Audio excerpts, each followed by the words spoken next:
I didn't know what I wanted to do when I finished high school, so I decided to become a diving instructor and take a year, and it turned out to be pretty good. So then a year became 4 years, so I just kind of fell in love with it, fell backwards into it a little bit. Archaeology is something that I've always been interested in. My grandfather had a lot of stuff that he was showing me when I was growing up that he's found, and then I just started to get more interested in it when I started to find teeth and shells and old bottles and that sort of stuff. Then I got a little bit more interested in the Australian side of it, which was why I decided to study it, to maybe get into the heritage management side of stuff in Australia, but also maybe one day go and do a master's in marine archaeology.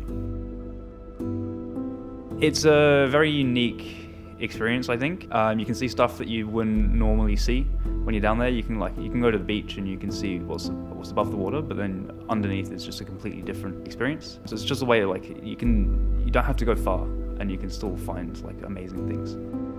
I think at the moment there's going in and seeing the fish, and then there's seeing what the fish do. At the moment, what I'm really interested in is the interactions between the fish. Seeing today the cleaner fish all over the drummer, or watching the hit and run bunny going for the damselfish. It's that sort of stuff that I'm finding really interesting at the moment. I think it definitely takes something that I'm interested in to become passionate about it. I always kind of jumped between hobbies, and diving is definitely the one that I've stuck with. I think it's the fact that you can do almost 1,000 dives and you can still see something different every single dive. I think it's if you're going out and doing it every day and you're still enjoying it, and you're teaching on weekends and then still choosing to go out for fun during the week, I think that's when it kind of turns from more of a hobby into an addiction or a lifestyle. I think the bit I like about teaching is when you get people who they've never done it before, or they've done it before and they've had a bad experience, or they're a little bit nervous about it, and you take them through step by step and you can see them getting more confidence and that confidence growing, and then by the 4th dive on the course they're having the best time of their life, and they come out and everyone's smiling and they're all like, this is sick, I can't believe I've never done this, or I can't believe it was so bad before, it's so easy now. I think that's what I really enjoy, is pushing people past their comfort zones and seeing what they get out of it. It's kind of like an immersive aquarium experience.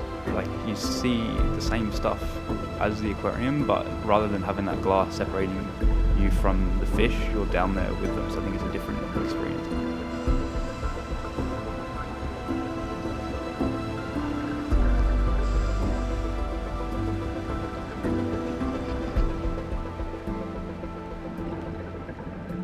I think I started with just my favourite fish. When I started diving, I always loved the Port Jackson sharks.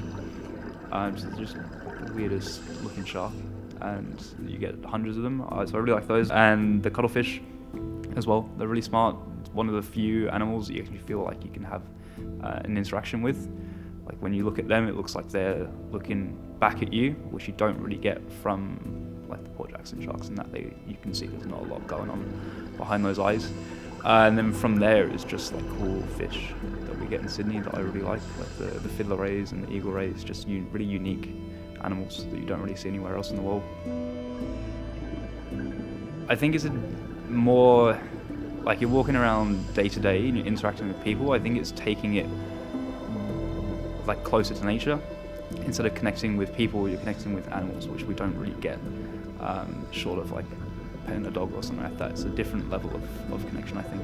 Everyone's seen a dog, everyone's pet a dog.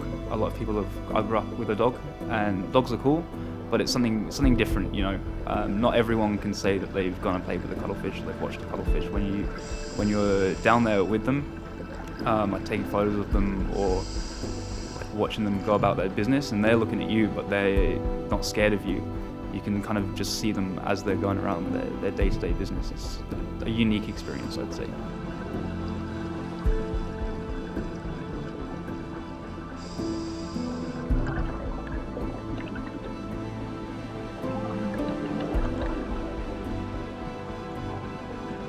I think diving is definitely more of a lifestyle that you're getting paid for. It doesn't feel like you're going to work when you're just going to the beach every day throughout the whole summer and just going diving. If I'm not diving, I'm going diving anyway. I would say as you get to know people, they open up a little bit more. I think diving is a really good way to get to know people, especially when you're spending like a whole weekend, 8 hours, 10 hours together. It gives you a lot of time, but it's also quite a personal experience because you're there right in front of them, taking them through everything. You can't talk to someone underwater, so you've got to make eye contact with them the whole time to make sure that they're okay, and I think that kind of builds up a connection.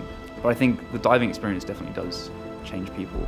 You see someone who might be really nervous at the start suddenly comes out of their shell and they're super confident, having the best time at the end of it. And I think it's that experience of being able to push themselves to do something that they didn't think they could do, something that sounds quite scary, and then actually being able to do it.